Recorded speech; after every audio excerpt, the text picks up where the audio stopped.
এক নদীতে এসে উপস্থিত হয়। আর নদী থেকে মাথা তুলে সেখানকার পরিবেশ দেখে মণিমালা একেবারে মুগ্ধ হয়ে যায়। কি অপূর্ব সুন্দর পরিবেশ, চারিদিকে পাখির ডাক শোনা যাচ্ছে, ফুলে ফলে জঙ্গল একেবারে ভরে রয়েছে। রত্নকুমার, চলো না আমরা মনুষ্যরূপ ধরে জঙ্গলটা একটু ঘুরে দেখি। তারপর তারা জাদু মুক্তির সাহায্যে মনুষ্যরূপ ধরে জঙ্গলে ঘুরে বেড়াতে থাকে। জঙ্গলের নানা রকম সুস্বাদু ফল খেতে থাকে।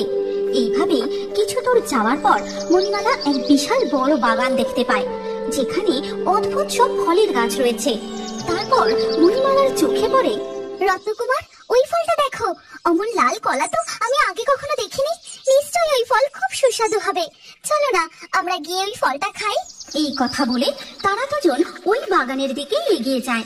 তখন এক টুনি পাখি সেখানে এসে বলে, যেও না ওই বাগানে, ওই বাগানটা একটা ডাইনির। সে ওই বাগানে কাউকে প্রবেশ করতে দেয় না। আজ পর্যন্ত কোনো পাখি তার বাগানের ফল খেতে পারেনি। তোমরা ওখানে যেও না, তোমাদের বিপদ হতে পারে। এই কথা বলে টুনি পাখি উড়ে চলে যায়। না মণিমালা, আর আমাদের এখানে থাকা ঠিক হবে না। তুমি গর্ভবতী, তোমায় এখন অনেক সাবধানে থাকতে হবে। আর এই সময় আমি কোনো বিপদের সম্মুখীন হতে চাই না। এবার আমাদের ফিরে যাওয়া উচিত। এই কথা বলে তারা সমুদ্র রাজ্যে ফিরে যায়। এরপর বেশ কিছুদিন কেটে যায়, কিন্তু মণিমালার মন পড়ে থাকে ওই বাগানের রং বেরঙের ফলের উপর। আর ধীরে ধীরে সে খুব অসুস্থ হয়ে পড়ে। সে কিছুই খেতে চায় না। তোমার কি হয়েছে মণিমালা? তুমি কিছু খাচ্ছ না কেন? এইভাবে তো তুমি আরো অসুস্থ হয়ে পড়বে, আর আমাদের সন্তানেরও ক্ষতি হবে। আমার কিছু খেতে একদম ভালো লাগছে না। আমার শুধু ওই লাল কলাটা খেতে ইচ্ছে করছে। তুমি দেখো, ওই লাল কলাটা খেলে আমি ঠিক সুস্থ হয়ে যাব।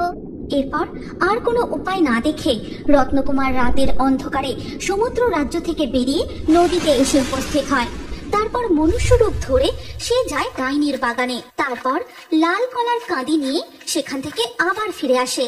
পরের দিন সকালে ডাইনি যখন তার বাগানে এসে সমস্ত ফল গুনতে থাকে, একে আমার লাল কলার কাঁদি কোথায় গেল? কার এত বড় সাহস আমার বাগান থেকে ফল চুরি করে? এই জঙ্গলের কোনো পশু পাখির তো সেই সাহস হবে না।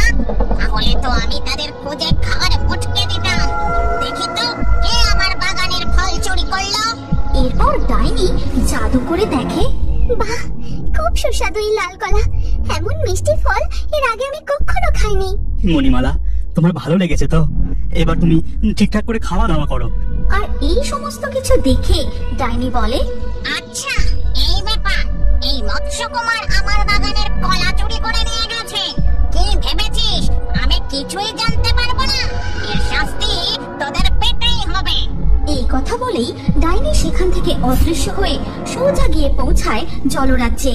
আর তাকে দেখেই, কি ডাইনি এখানে কি করে এলো? কি ভেবেছিস তোরা আমার বাগানের ফল চুরি করবি আর আমি জানতেও পারবো না? এবার আমি তোদের কি করি। ক্ষমা করে দাও ডাইনি, আমি তোমার বাগানের লাল কলা চুরি করে এনেছিলাম। আমার স্ত্রী গর্ভবতী, ও দিন দিন অসুস্থ হয়ে পড়ছিল, তাই ওর সুস্থতার জন্য আমি তোমার বাগানের ফল চুরি করেছিলাম। এর জন্য তুমি কি মূল্য চাও বলো, আমি তোমাকে তাই দেব। আমাদের সমুদ্র রাজ্যের নানা রকম মণি মুক্ত তোমাকে সব দেব। চুপ কর, ওইসব নিয়ে আমি কি করবো? তবে একটা শর্তে আমি তোদের ক্ষমা করতে পারি। কি শর্ত বলো? আমি তোমার সমস্ত শর্ত মানতে রাজি। তবে শোন সেই শর্ত, তোর স্ত্রীর সন্তান জন্মানোর পর সেই সন্তান আমার হাতে তুলে দিতে হবে। না, এ তুমি কি বলছো? না না, আমি আমার সন্তানকে কাউকে দেব না, কাউকে না। কিন্তু সেই মুহূর্তে কোনো উপায় না দেখে রত্নকুমার রাজি হয়ে যায়। তারপর ডাইনি সেখান থেকে অদৃশ্য হয়ে চলে যায়। এর বেশ কিছুদিন পর মণিমালা একটি ফুটফুটে কন্যা সন্তানের জন্ম দেয়। রত্নকুমার, আমার যে খুব ভয় করছে। প্রতিটা মুহূর্তে মনে হচ্ছে ওই ডাইনি হয়তো এবার এসে আমার মেয়েকে নিয়ে চলে যাবে। তুমি যে তাকে কথা দিয়েছো। তুমি কোনো চিন্তা করো না মণিমালা, ওই ডাইনি এখানে পৌঁছানোর আগেই আমরা এই সমুদ্র রাজ্য ছেড়ে অনেক দূরে চলে যাব। তুমি এসো আমার সাথে। এই কথা বলে রত্নকুমার আর মণিমালা তাদের কন্যা সন্তানকে নিয়ে সেখান থেকে বেরিয়ে সমুদ্র পথে রওনা দেয়। কিন্তু পথে হঠাৎ তাদের সামনে আসে, কি রে, আমার হাত থেকে পালিয়ে যাবি ভেবেছিলিস? কিন্তু আমার হাত থেকে তো এত সহজে বাঁচা যায় না। এই কথা বলেই ডাইনি মণিমালার হাত থেকে তার সন্তানকে কেড়ে নেয়। না না, তুমি এমন করো না, আমার সন্তানকে আমায় ফিরিয়ে দাও। ও যে একটা মৎস্যকন্যা, ওকে তুমি জলরাজ্যের উপরে নিয়ে গেলে ও জল ছাড়া বাঁচবে কি করে? ওকে আমি মনুষ্য রূপ প্রদান করব, আর ওর এই মৎস্যকন্যার লেজ আমি দূরে এক গুহায় লুকিয়ে রাখবো। তোরা কেউ কোনোদিন ওকে আর জলরাজ্যে ফিরিয়ে আনতে পারবি না। এই কথা বলে ডাইনি মৎস্যকন্যাকে নিয়ে অদৃশ্য হয়ে যায় আর স্থলভাগে একটি বিশাল উঁচু গাছের উপর ঘর বানিয়ে তাকে রেখে দেয়, যাতে সে কোনোদিনও পালিয়ে না যেতে পারে। তারপর সেই মৎস্যকন্যাকে মনুষ্য রূপ প্রদান করে তার লেজটি জাদু করে একটি গুহার ভিতরে লুকিয়ে রাখে। ছোট্ট জলপরি, এবার তোকে আমি যত্নে বড় করে তুলব। আর যদি তুই বড় হয়ে এখান থেকে পালিয়ে যাওয়ার চেষ্টা করিস, তাহলে আমি তোর মৎস্যকন্যার লেজটি জ্বালিয়ে দেব, আর তাতে তুইও ধ্বংস হয়ে যাবি। এইভাবেই দিনের পর দিন কাটতে থাকে। মনুষ্যরূপী ছোট্ট জলপরি ধীরে ধীরে বড় হতে থাকে। এই জলপরি একটি বিশেষ ক্ষমতার অধিকারী ছিল। সে তার চুলকে যখন খুশি লম্বা আবার ছোট করতে পারত, আর তাই দিয়েই ডাইনি সেই উঁচু গাছটিতে ওঠানামা করত। এছাড়াও তাকে দিয়ে ডাইনি তার সমস্ত কাজ করিয়ে নিত। ডাইনি, তুমি কেন আমাকে এখানে বন্দি করে রেখেছো? তুমি বলো, আমি নাকি এক জলপরি কন্যা, তাহলে আমার বাবা মা কোথায়? আমার এখানে একা একা বন্দি থাকতে আর ভালো লাগছে না।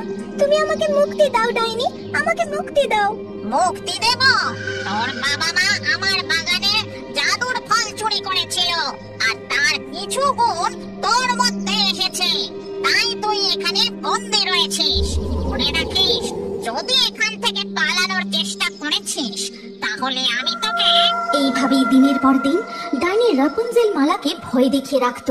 এদিকে নদীর উপরে একদিন, বাহ, কি অপূর্ব সুন্দর পরিবেশ। যাই, আমি একটু ওই জঙ্গলের ভেতরটা ঘুরে দেখি। এরপর প্রবাল কুমার জাদুমুক্তের সাহায্যে রূপ পরিবর্তন করে জঙ্গলটা ঘুরে দেখতে থাকে। আর দেখতে দেখতে সে এসে পৌঁছায় ওই ডাইনির বাগানের সামনে। যেও না, যেও না ওই বাগানে, ওটা যে একটা ডাইনির বাগান।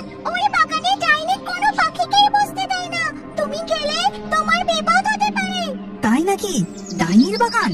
তাহলে তো আমাকে গিয়ে দেখতেই হচ্ছে কি রহস্য লুকিয়ে আছে ওই বাগানে। এরপর প্রবাল কুমার সেই ডাইনির বাগানে প্রবেশ করে গাছের আড়াল থেকে লুকিয়ে দেখতে থাকে। আর দেখে ডাইনি তখন একটি মেয়ের চুল বেয়ে নিচে নেমে কোথাও একটা চলে যায়।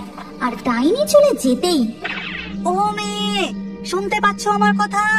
তোমার চুলটা একটু নিচে নামাবে, আমি তোমার কাছে উপরে আসতে চাই। কে তুমি? আর তুমি এই বাগানে কেন এসেছো? এক্ষুনি চলে যাও বলছি। ডাইনি তোমাকে দেখে ফেললে তোমার যে অনেক বড় ক্ষতি হয়ে যাবে। কিচ্ছু হবে না তোমার, ডাইনি এখন এখানে নেই। তোমার চুলটা তাড়াতাড়ি নামাও, আমি তোমার কাছে উপরে আসতে চাই। তারপর রাপুনজেল মালা তার চুল নামিয়ে দেয়, আর প্রবাল কুমার তার চুল বেয়ে উপরে উঠে আসে। কে তুমি? আর তুমি ডাইনির বাগানে একা রয়েছো কেন? সে কি তোমায় বন্দি করে রেখেছে? আমি এক জলকন্যা, আমার নাম রাপুনজেল মালা। ছোটবেলা থেকে ডাইনি আমাকে এখানে বন্দি করে রেখেছে। এরপর রাপুনজেল মালা প্রবাল কুমারকে সমস্ত কথা খুলে বলে। আর প্রতিদিন ডাইনি গাছ বাড়ি থেকে নেমে চলে যাবার পর প্রবাল কুমার তার সাথে দেখা করতে আসে এবং তাদের মধ্যে ভালো বন্ধুত্ব হয়ে যায়। কিন্তু একদিন, তুমি চিন্তা করো না রাপুনজেল মালা, আমি ওই ডাইনিকে উচিত শিক্ষা দিয়ে তোমাকে এখান থেকে ঠিক উদ্ধার করে নিয়ে যাব। ঠিক তখনই ডাইনি সেখানে প্রকট হয়। তাই নাকি? এ কি ডাইনি, তুমি এখানে কি করে এলে? তুমি প্রবাল কুমারকে ছেড়ে দাও, ওর কোনো ক্ষতি করো না। ছেড়ে দেব?